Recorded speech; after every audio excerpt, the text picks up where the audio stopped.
Hello, my name is Monica Omorodion Sweda. I am a proud Nigerian. I'm also a proud American. I left home when I was barely 17 years old to find my life. I'm one of those people that you would call a rebel, a person that did things our own way, things from our own, whatever is in my head, I want to bring to life. This message is really for Nigerians. This message is not for anyone else, and it's also for my country, my adopted country, America. I am what is called a success story. I wouldn't call myself a success story because of how much money I have or how much I've done, but I call myself a success story because I am still surviving. I am still fighting. I am still trying to get it right, but my way because I try so much not to listen to what I am told, but to follow my heart. Despite that I listen to what people have to tell me, I have to think about it and then make my own decision. That's what brings me here. That is what has put me in where I am today. As a young girl, I looked at myself and I looked at where I was, and I knew that it wasn't enough. I wanted more. I ventured into the world of adults. It was not something that, looking back now, was scary, but I had to do it. And I'm here today because I took that leap of faith and walked into my future. When I was in Nigeria growing up as a young girl, I didn't see the future that I envisioned for myself. I wanted so much for myself. And 3 decades later, going back and forth to Nigeria, it seemed as if we're going backwards from where I was. When I was in Nigeria, and Nigeria was so much better than what it is today. Again, what perspective am I talking about from? It's not about the perspective of, are we getting bigger skyscrapers? Are we getting bigger things? Is Nigeria getting richer people? I'm talking about the average man. I'm talking about the common citizens of Nigeria. Do Nigerians have what it takes? Do they have the common amenities to survive as a living being? You as a Nigerian, don't tell me that you're very rich because if you're making millions of dollars and you're making millions of naira, that you're one of the few people surviving. How is the average Nigerian living? If you ask me, I'll say poorly, and I'll say it's a big shame.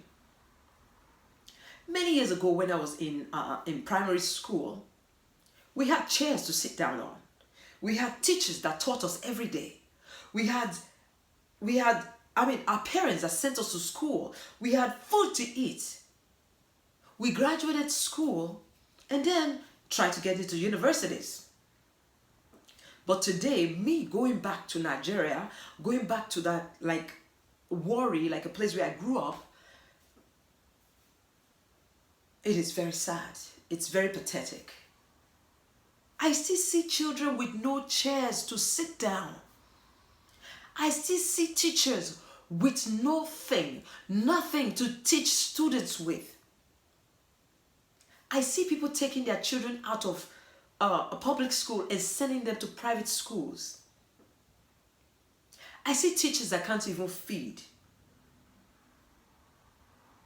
When I was in school, in my poor state, in the place where I decided that Nigeria wasn't for me, I decided that I was going to go outside and survive, Nigeria was so much better. We had everything. We graduated high school. We had teachers. They were not on strike. Everything was working. But Today, 2022, you see students sitting in classrooms with no chairs.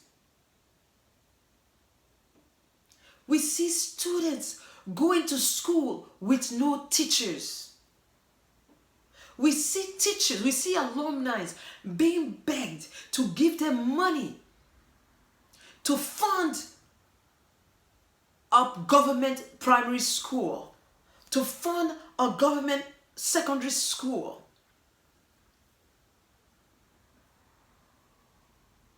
In 2022, shame. Every year I go to Nigeria, every year I think of the next thing I want to do for my fellow Nigerian. I go to the hospitals. I go to the clinics. In Nigeria, fellow Nigerians prescribe drugs for themselves. Fellow Nigerians are their own doctors. Fellow Nigerians do prescriptions for themselves. Fellow Nigerians drink Panadol for headache, Panadol for fever, ampicillin for everything that is, oh my God. In 2022, I go to hospitals. I look at the hospitals and I'm thinking, like, is this for real? Government hospitals don't work. Children get sick, only God will save them. Parents get sick, only God will save them. A fellow person on the street gets sick, only God will save them. In Africa's largest country, I go to Nigeria, I stay with a friend, and before I see it in a minute, light is gone. NEPA starts taking light. People don't, I know Nigeria as NEPA. I know the electric system as NEPA. They start taking lights. Before you look over here, light is gone. Before you look at there, light, there's no light. People live in darkness. People wait to get light. You hear generators go.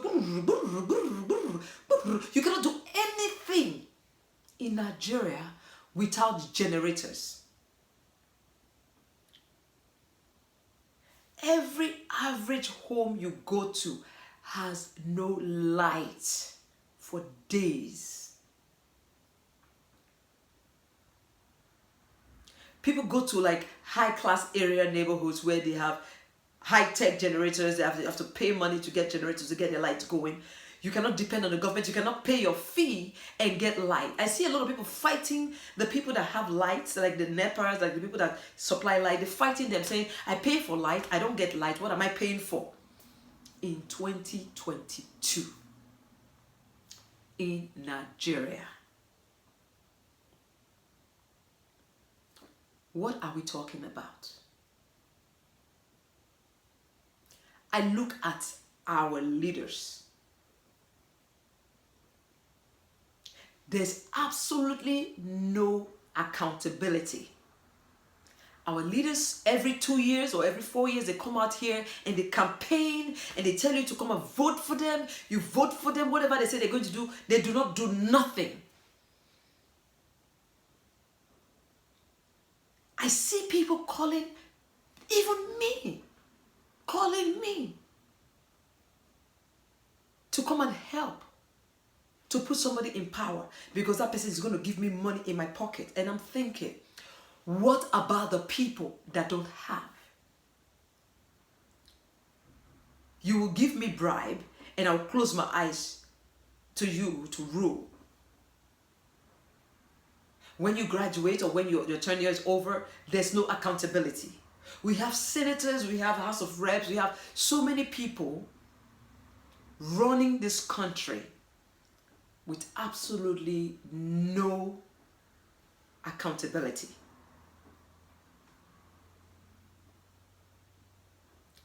I am a business owner. I own an insurance company. I know what it means to run an insurance company because I've done it for over 2 decades. I look at people with health insurance. I look at the Nollywood industry, a show business, because I'm in the industry, and I ask them, what do you people have when you're sick? What do you use to keep yourself going? They tell you, oh, we donate money for each other. We go buy insurance, and then when we are really sick, nothing really happens. We go to the hospital, nobody is going to help us. They say this, they say that. I was like, oh my God, it's simple. Why doesn't the government create a situation, create an avenue for people to buy into health insurance like they do in the Western world? This is my expertise. I looked up to certain people in the industry, and I told them, like, I am an insurance agent. I'm an insurance broker. I can help you. I can supply my time to assist you people. Do they call me back? No.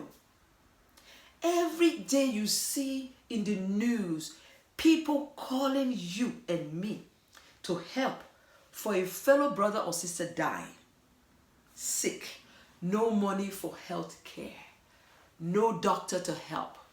If you don't have money, you die like a fowl. If you're rich, they'll eat your money because they do not have adequate education. We get to bring people from the Western world to come to Nigeria to come and give health care. Guess what? The best doctors, the best people in the field of health care, they are all in the Western world, and most of them are our own people. So why would our people go to the Western world to give the best healthcare system? And why are we not able to come to Nigeria to do the same thing? Think about it. It's all about education, amenities, and constant training. Our people only want money for themselves. I was speaking to a legend in Nigeria, and he said, the only way Nigeria is going to win is when we abolish the me, myself trinity. Us just thinking for ourselves, us just thinking about what can I get out of it? What is it for me? How am I going to make my pocket full? And think about the we, the us, the together mentality, where we fight as a people for our own people, for us to win. Is it possible? Absolutely. There's so many people now. You go to churches. Churches are filled with church members. Everybody praying, calling out to God, praying for God to save Nigeria. Our churches have become a marketplace, a business center. Are they thinking about Nigerians? Are they thinking about our people? Many of them are, but many of them are not. Instead of us to focus on what is wrong with Nigeria, we are focusing on how we can make ourselves rich. We have the biggest churches in Nigeria. A lot of people come from America to go to Nigeria to learn how to have churches. But I'll tell you this, we can have all the churches in the world. We can preach and preach and preach and call upon God from morning to night. If we do not hold on to us winning with our hard work, with our thinking, changing our mindset, we will never win. We can have all the mosques in the world. We can have all the imams, all the teachers. If we do not learn first to bring ourselves to a place of giving back to our own country, we will not get anywhere. Let's look at China, for example. What is their religion? Who do they serve? What do they serve? Look at their education system. Look at their growth. Look at what they are. Does it mean that God loves them more than He loves us? My brothers and sisters, think.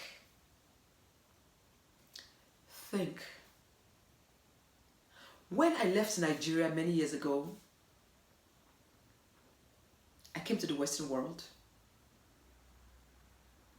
I saw so many things. For the first time when I was doing my high school again, my 12th grade, for the first time I saw biology. We were doing biology and I saw amoeba, those organisms that they taught us in Nigeria. We used to look at it in the diagrams. We need to look at it and see how it is. We learn, we cram, we know other things that they talk about. But do I even understand what they were talking about? I didn't. But when I came here to the United States, when I went to university, when I finally got myself into university and I started seeing the things that it taught me in school, everything started making sense. What's the difference between a student in Nigeria and a student in America?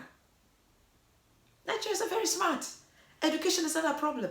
But it's the tools to being educated. Do we have the tools? Do we give the teachers the right tools to teach the students? Do we love our students enough to buy the things that they need to make them win? The answer is no. If you go to a public school, maybe if you go to a private school where they bring foreign teachers from other places to come and teach us, maybe they have that. But is that the way it should be? Absolutely not. We need to fight. We need to demand for something that will make Nigeria great. I'm looking at the election systems in Nigeria. Can I talk about it? No. Why? Because again, I left Nigeria as a teenager. I don't know anything about the political system, but I watch. I see the leaders. I see the way every time, every 2 years, every 4 years when there's election, people come up and we start talking about fighting. We start talking about follow this person, follow that person, follow this person, do this one, do that one. Eh? Every time we have these people coming to power, they start promising us heaven and earth. They start selling people rice. They start selling their votes for what they give them to eat. And I ask my people, my friends, I don't know the story about politics, but I know about politics in my adopted country because this is where I grew up. This is where I learned the things. There are things called issues. What are the issues? And at the end of the tenure, is there accountability? Would they judge you for what you give or what you promise to do? In America, yes. In Nigeria, I don't see it. Is it right? No. Can Nigerians make a change? Yes. Would they allow them? I don't think so. There was a riot going on not long ago in Nigeria called SARS, where the youths got angry about the police that was fighting them, killing them. They were like, no, we don't want to die. We don't want to. We want to leave. People were fighting, and a lot of people got killed. Were their lives accounted for? No.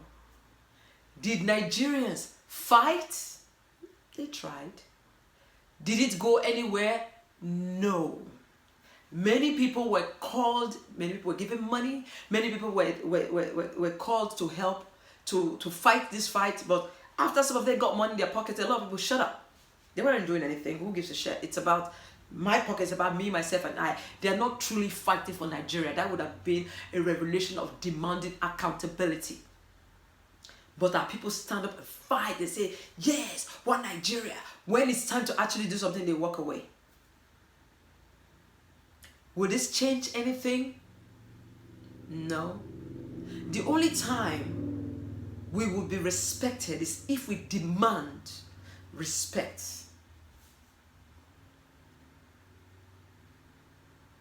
Look at Rwanda.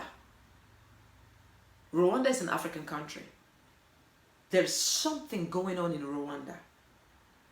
You see Nigerians now going to Rwanda, going for vacation in Rwanda, taking their things, wanting to identify. That's how Nigerians are. They are rich and they want to show off their wealth. They want to go where it's good. But they're not interested in making their own country.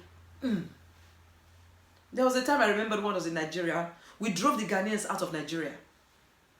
I remember my mom had a shop in Nigeria where a lot of Ghanaians were living in my mom's shop. And then we had this and they say, Ghana must go. Ghana must go. I remember that time when they brought the ship and they started packing their bags and going out of our country to go to go back to their own country. I remember that very clearly. I remember that time. Ghana must go.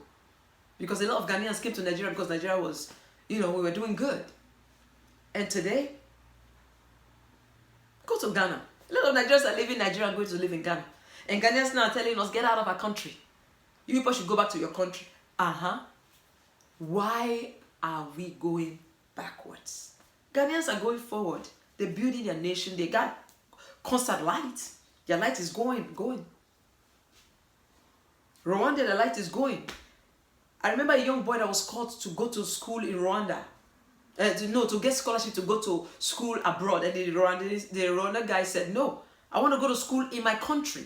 I want to be taught. I want to learn the thing about my country so that I can rule my country. I can give back to my country. Oh boy. I mean, would you understand? Would a Nigerian be given a document to go to Nigeria, to go to London or go to America to go and study, or go to Australia to go and study? Would they say no? A Nigerian will take the visa and go. And guess what? That Nigerian is not coming back. Coming back to where? To Nigeria.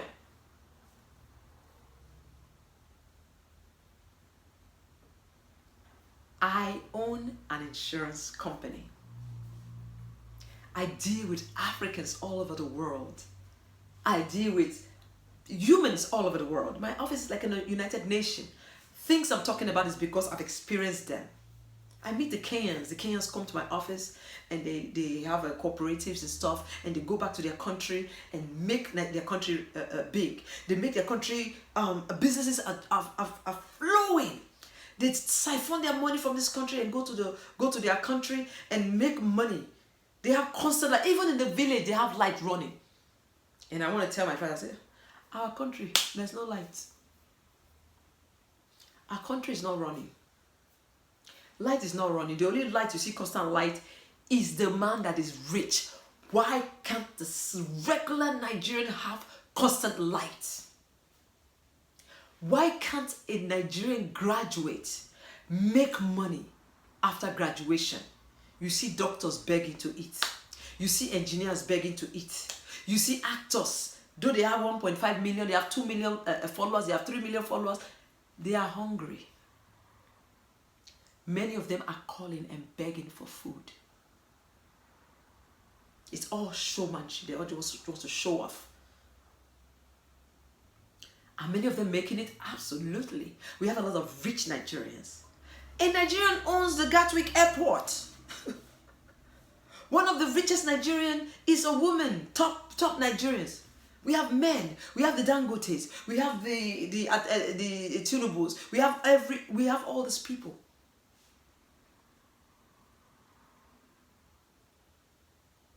How is that helping Nigeria?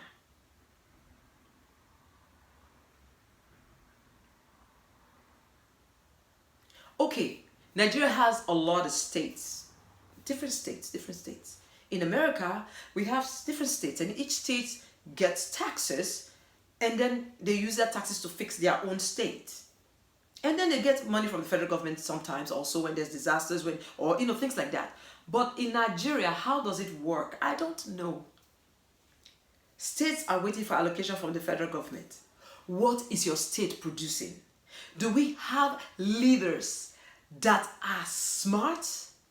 Do they have the right background to govern a state? What is the state producing? Why would a state expect the federal government to give them money to make their own roads? And if the state collects taxes, what are the taxes used for?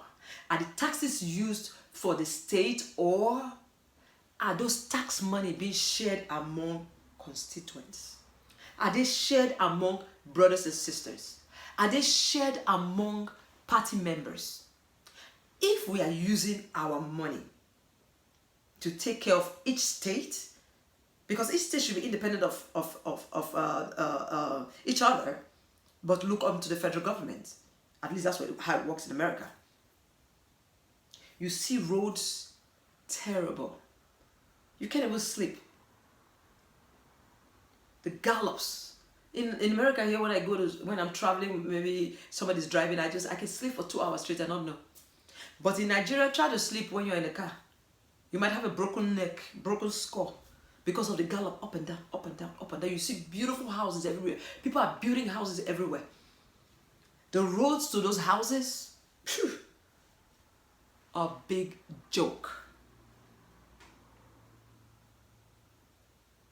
Everything in Nigeria, you see the big houses, you see the mighty stuff, but the road to get to those places, trouble. Who are we to blame? How can we change this?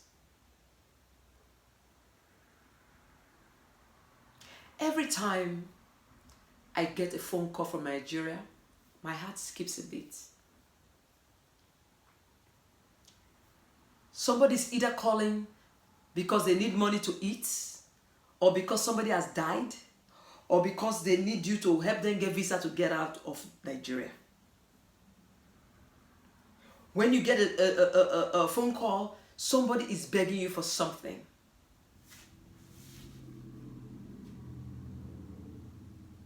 My friends that are rich in Nigeria, many of them have started calling, begging for help. And I'm thinking, what is going on in Nigeria?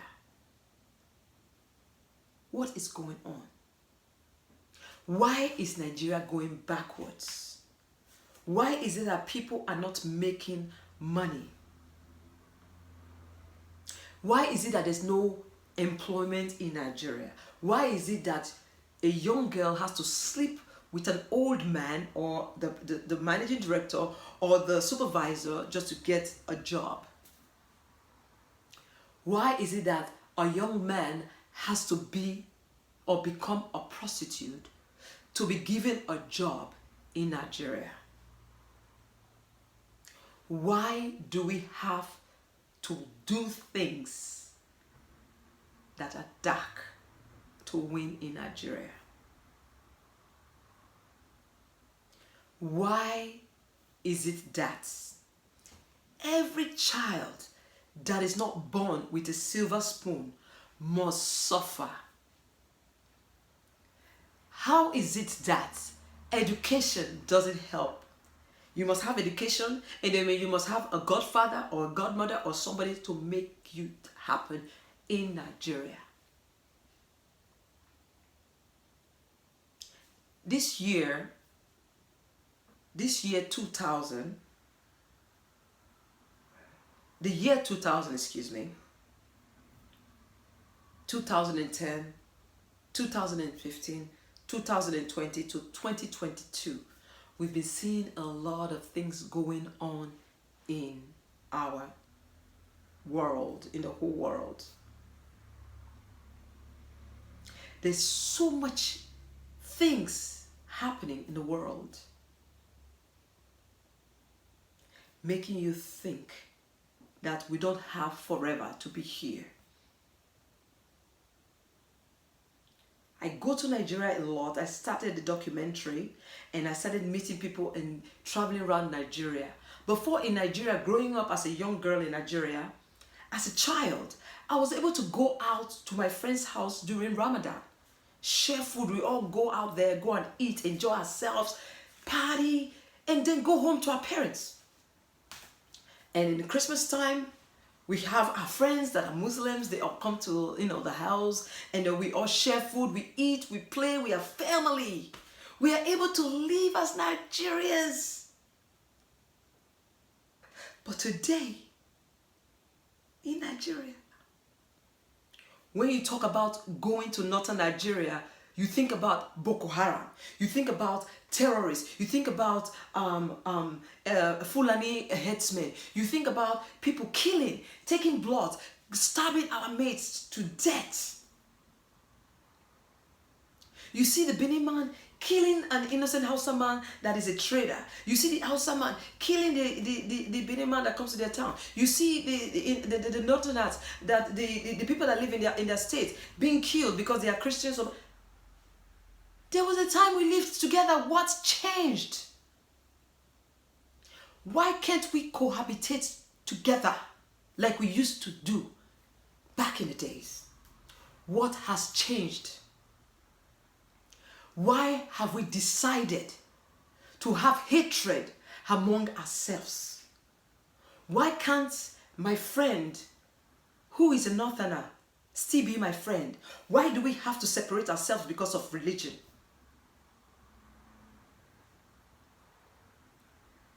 We had a president that was not a Northerner,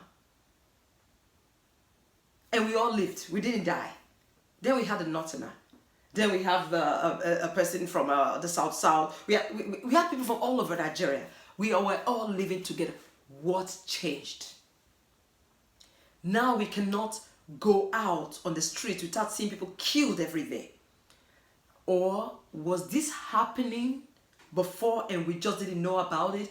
Is it because of the age of the internet? Is it because of the social network that we're seeing more things? Or is it that I'm mistaken? Or is it that the world has changed? I don't know. But I know one thing. The Nigeria that I left is not the Nigeria today. The Nigeria today, when a graduate leaves school, they get hired. They're even given a car. When you graduate as a university graduate, you get a car. I mean, I remember that my uncle was telling me when he graduated university, he got a car. But now you graduate university, nobody knows that you go to school, nobody knows anything about you. There's no difference between a person that went to university and a person that is a truck pusher. What's changed? Nowadays, students go to the university and most times there's strikes. Children will stay home, no school, for months and months and months. Strikes. Teachers refusing to teach because they're not being paid. People are hungry because there's nothing for them. What's changed? There was a time I went to a campus in Nigeria. I looked at the campus. I was like, do human beings live here? Look at the toilets.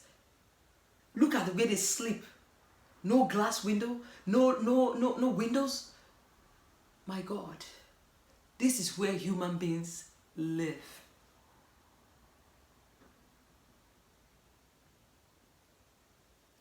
What's changed?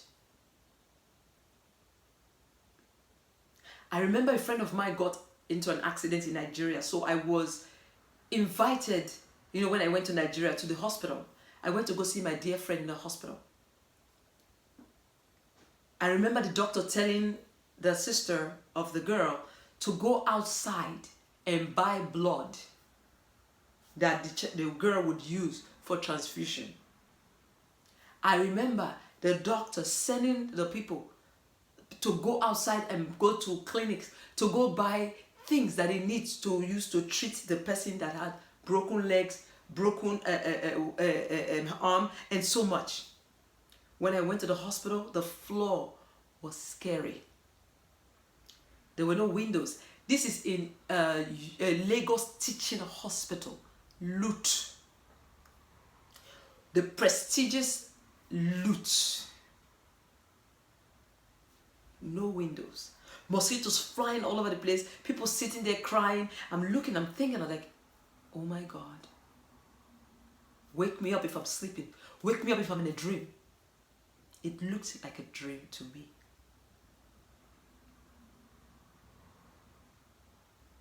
How do people survive? It's by the grace of God. When you're sick, you don't have money, you die. When you're sick, you don't have friends to gather money for you, you die. I look back at some of my friends. I held back tears because it was so scary. I've been gone for so long, I forgot about everything. I'm like, what? A person called me 2 a.m. in the morning and sent me a video of a top Nollywood producer, director. He was in bed, he had a kidney problem, kidney dialysis, and he was shaking in the bed, shaking, swollen. And they said that the doctor refused to give them treatment anymore because the money stopped coming. And the guy said, Monica, anything you can help, please help. I said, have you shown this to the association? Why don't they have a body that would help in case people are sick? Buy into a program. But this is not the time to question. This is time to help this person that was dying. I sent what I could.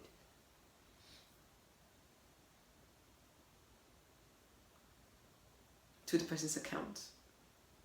And 3 days later, I got a call that he passed. It was almost too late to help this dying man. You hear stories all over the place of Nigerians dying because of lack of hospital equipment, lack of care, we say we have a country that is a developed country, that is a big country. Are we big? We are big for nothing. Have you heard of what they call big for nothing? We are big for nothing. We should not have anything to be proud of. Anybody standing for politicians, anybody standing for anybody, you should stand because you've seen what this person have done for the country. You should stand because you've seen this person make a difference to your community. And then you must demand accountability for things to change. There are many people, I look at Nigerians, and Nigerians is all about, what are you wearing? What shoe are you wearing? What car are you driving? Well, how many houses have you built? What do you have in your account? When they are sick, all that money goes away because they will be used to find medical bill payment. If we all stand together and lock the gates to our politicians from going outside to go get health care, guess what will happen? They will create healthcare system that works in Nigeria. If we stop the politicians, the big men, from sending their children abroad for education and make them take education as you and everybody else in Nigeria, guess what will happen? They will create an educational system that works in Nigeria. If we make them stuck in Nigeria, they will provide for Nigerians. They will be forced to provide for Nigerians. We should tell the foreign people, the foreign government, if they would listen, cry out to them, show them, let them come and see. I'll tell you this, the Western world don't really care about you if they have nothing to gain from it. They will only talk about your problem if it affects them. So guess what? Let's make them need us. And then they would help us make our country great again.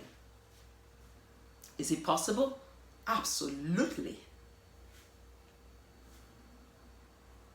Stop letting them get away from it. Stop letting them get away from stealing from your children, from your blood, for those that have suffered, for those that have died, those that have contributed their blood to make Nigeria strong. Let them stop taking from you. Let them stop taking from us. Let them share the wealth. Look at Nigeria, a country that produces oil, one of the top 10 countries in the world that produces oil. Yet we're poor. You see our people getting ready to go to Dubai, getting ready to go to America for vacation, summer holiday. They are going to Europe, they are going to America, they're going to everywhere and putting it on the status. How many of these people that you go to visit come to your country for tourism? How many want to come to your country like you are happy to go to theirs? Why do you go to theirs? What is it that makes you Nigerians spend so much money going abroad for vacation? What is it you're looking for? Why can't we make that thing in our own country? Why can't we make Nigeria a country where people come to and want to stay forever, where they will come and look for visas? Right now, I was shooting a movie in Nigeria in 2017, and I needed a Caucasian that would fit the role of what I was playing. I called my friend in Nigeria, in America, in the embassy, the consulate, and I said, please, we have found somebody. We want them to get a visa to come to Benin, to come and shoot with us. We need to get help for them to get a visa. 2 seconds, this person went to the embassy. She never had a passport in her life. She went to the embassy. Within 2 days, they gave her a passport. She got a passport. I said, what's next? We said, you need to get a visa. And we called and I made all the arrangements, and like that. The consular, the person in the consulate said, let the person come. Within 3 days, this person was booking a flight to come to Nigeria. She got a visa like that. Think about it. If it was a Nigerian with no passport trying to come to America to make a shoot, first of all, they'll make an appointment to go to the embassy. And it will be for months and months and months. And then they'll find out to see if they'll give you a visa or not. Most of the time, they don't give you visas. Our visa is like this: you sleep, you wake up, you get a visa. They don't ask too much questions. When they see your skin color, they see who you are. You speak American language, they give you visa. You speak British language, they give you visa. But the Americans or the Britons or the Australians or the Japanese or the whatever they are not like that. They have to check your background. They have to ask you, will you come back? Why would we give you visa when most of you go to Nigeria, go to the foreign country, you don't come back? You come to a country, you don't go back. You blame them? No. Most of our people get visas and they never come back. If you are in your right sense, you are poor, will you come back? No. Will I blame you? Absolutely not. Why?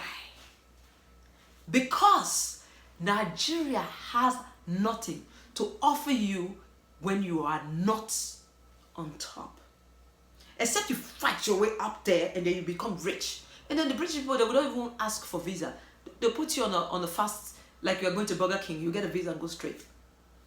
But when you're a nobody that has no access to come back to, they won't give you a visa. Why? It is my dream.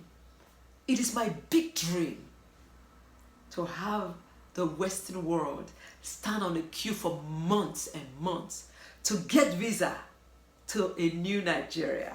A Nigeria that is flowing with milk and honey. A Nigeria that's a foreign new world. A world that people want to go to.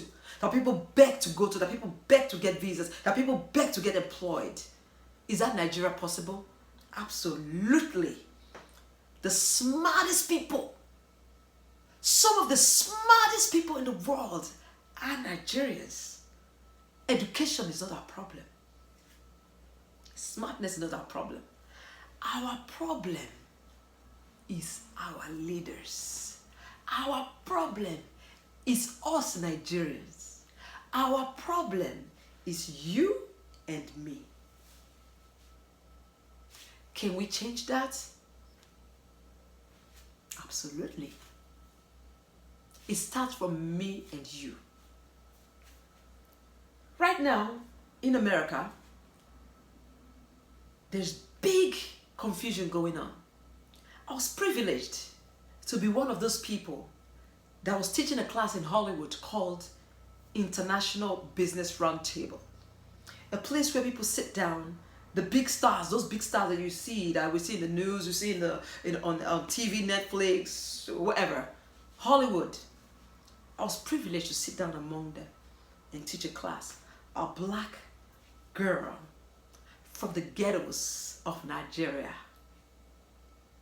A girl that left, that had nothing. A girl that built up to own a company, to have employees, to have something, to have knowledge to teach somebody. I look back at myself, I was like, Monica, this is you. I teach them about what to do with their monies, because things don't last forever. I teach them about how after the stardom dies down, what do you do with your life? I teach them about savings. I teach them about so many things. I teach them about the world of business. And there was a class that was taught, one of those classes called 400 Years After Slavery. You see, my kind of life, I don't like dealing with people based on skin color. I like to deal with people based on this. And then we started talking about 400 years after slavery. Africans are being enslaved. Africans are still suffering. African Americans are still suffering. And I'm sitting there and I'm like, that's not what I came here for. I'm not going to sit here and talk about some pity party. I'm not going to sit here and talk to people whining about that they are being enslaved at this age. Let's think about it.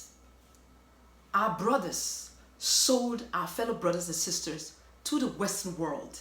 There's no way slavery could have been possible if Africans did not enable it. If people came to your country and wants to buy your brothers or sisters, and you did not sell your brothers and sisters, would there be slavery? No. You would tell them to get out. Or, do whatever you need to do back in the days or whatever we did. Pursue them. But we said, okay, how much? Give me the money. Then you started kidnapping people, started going to villages, forming wars, selling your brothers and sisters, and sold them to slavery. We enabled it. Don't tell me that it's not part of our fault. Don't tell me that our hands was not part of that problem. We were part of the problem. And then people were sitting talking and I said, listen, we had our own part to play. Let's talk about it. Let's know that something did happen. We take it in. We think about it. We breathe. And then we say, let's move forward. Because it is not just their fault. You need to take responsibility for what happened. And then let's heal. I took the mic from one of the people talking and I started talking about me. Telling them my story.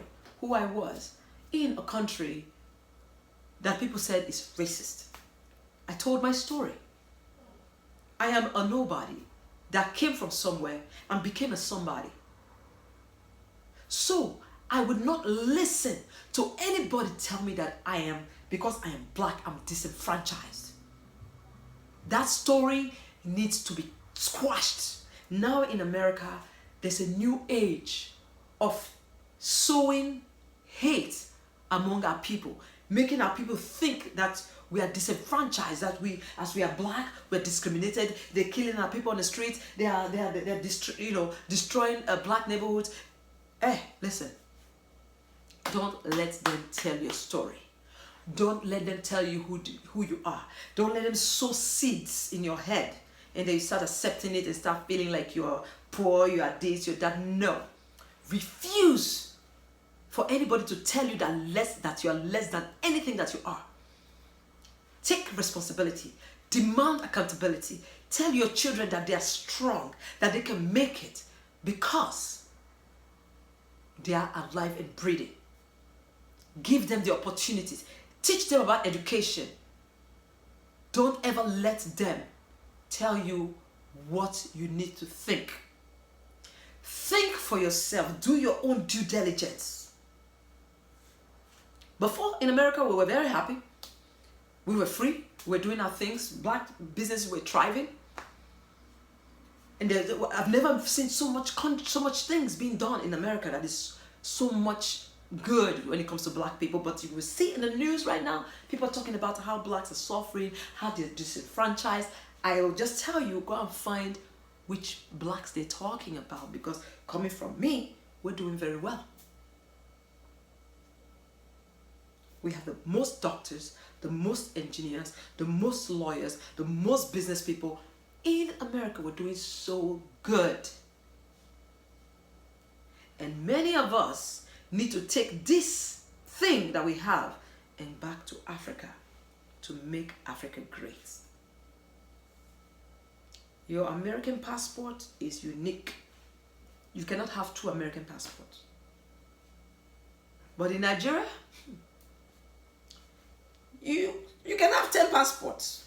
You can be anything you want. You can be 20 years old. You can be 30 years old. You can be 50 years old. You can be anything you want to be to fit what you're looking for. Why is that? Because the system is not equipped enough to know who Nigerians are.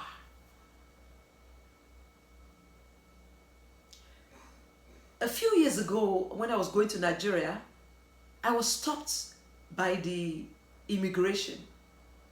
They wanted my fingerprints, biometrics. You know, they wanted to take a picture of my finger, take a picture of my eyes. I'm like, why are you doing this? What's going on? They never done this before. And then I was told by one of the officers saying, well, you're one of the first people that asked this question, because most people just comply, they never ask. I said, I'm always curious. I'm always asking questions. Why? What is this reason? And I was told that at that time, Trump was the president of the United States of America. I was told that Trump stopped everybody from getting visas to America because a lot of Nigerians that were coming, they didn't know who they were.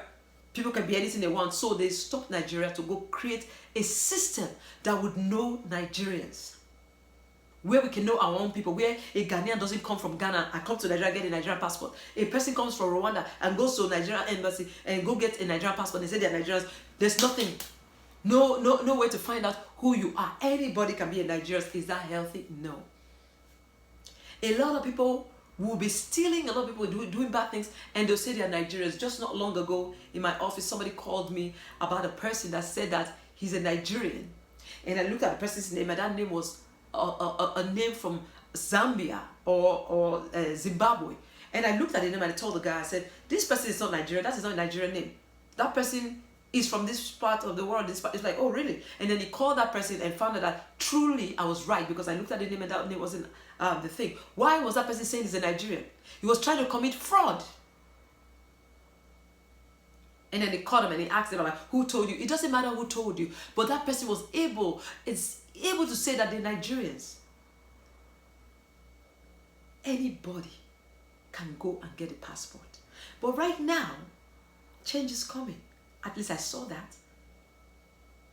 Now they're taking our fingerprints, they're taking our biometrics, all the things that needs to make each person unique. So people that are being born now, I mean, our times might be too late, but the people that are being born now, they're getting their BVM, they're getting their NIN. In this way, would make people unique, a unique person, like the social security numbers we have in America that makes each person unique. That's a big lift. Many people were mad with the Trump organization for doing that, saying, oh, we cannot travel before we used to do this, before we used to do that. Have you sat down to think about the why?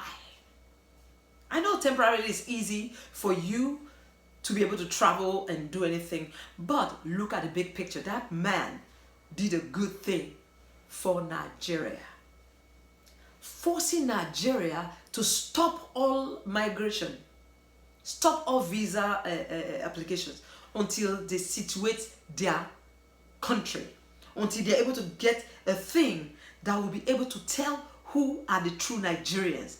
That's a big thing. That is something, if you are a Nigerian, you should be proud of. Do you know that? Maybe not. I'm running up and getting somewhere. If you and I come together and fight for a better Nigeria, there will be good thing in the country for me and you. No matter how long we live in the foreign country, no matter how long we are abroad, it's nice also to come home, to give back to our country. And it's nice also for us to come to Nigeria with our children from Britain, from Australia, from Japan, from America, from every part of the country, since they were brought there, to bring them to Nigeria, and then they come and see Nigeria and be proud. Some of us are embarrassed to bring our kids to Nigeria because they were brought up to know things. They're going to sit down and ask, like, why is this place like this? Why is this like that? Why? We're embarrassed. The only place we can leave our kids is in a hotel where there's constant generator working, or if you're rich enough to buy a generator in your own place where there's no going on. You think an American child can come to Nigeria and stay in the darkness? They're not used to it. They were not born like that. Their life is different from ours. So I'm praying, I'm fighting for a new Nigeria that you and I can fight for. Right now, big things are happening. In the 2020 election in America, there was a man called Trump. Trump fought for Americans. But a lot of people looked at him as a racist. A lot of people looked at him as a person that divides. A lot of people look at him as a person that has a big mouth. A person that... And so many bad things were said of this man. But this is a person that I knew. Personally, I've met and worked with when I started a business long ago, many years ago. That's a different story for another day. This is a man that has no interest in your skin color. This is a man that doesn't care about nothing but tells you the way it is. Could be bitter, but he says it. He shook America. He shook the American system. He shook the whole world. Even the foreign leaders were scared of him. Everybody, even the House of Rep, even the senators, everybody that had the same old thing. He said a word about draining the swamp. He came, he scattered everything that was called the status quo. And he said to make America great again. This man had love for America first. He didn't care about nobody. People thought he was going to come bring war. He was going to come destroy the world. No. All this man wanted was love for his fellow country people. They branded him as a racist. But those that truly know him or that truly calm down and not listen to the media, listen to people talking nonsense, but look at his work, will understand that he loves country first. He said, let's make America great again. Can we make Nigeria great again? Can we change the status quo? Can we look and demand accountability? Can we tell our politicians, say, no more, no more. We're going to break down the cabals of Nigeria. If you're a former politician that got into power because of money, because of bribery, because of other things, we're going to break it down. We're going to get a person that can do and make Nigeria great again. We want that for Nigeria. We want change in Nigeria. Now we have Tinubu running, we have Atiku running, and we have a person called Peter Obi running. Atiku Atiku has been in the industry for a long time, in the scene for a long time. Atiku was a vice president, and Tinubu was running around. Peter Obi was a governor, and Peter Obi is a thing now that the poor people are saying, we want Peter Obi, we want, the other ones are saying we want Tinubu, the other ones say we want Atiku. There's a revolution in Nigeria that's scattering everywhere. Nigerians, don't let it pass. Hold on to this fight. Make sure you do not sell your vote to nobody. Stand firm. Beat them when they come to you for bribery. Change your destiny. Change Nigeria. Let's make Nigeria great again. I believe it's possible. I believe I can go back home and take hold and be proud and say, I am a Nigerian. I'll wait for the time when I wake up and say, I am a Nigerian, and say with my head up high. Not saying it and then going to the back to cry. I'll say it with all confidence. My fellow Nigerians, this is a long 1 hour. I hope you listen. I hope you take your time. Try. And let's make Nigeria great. I believe it's possible. I so believe it. Thank you.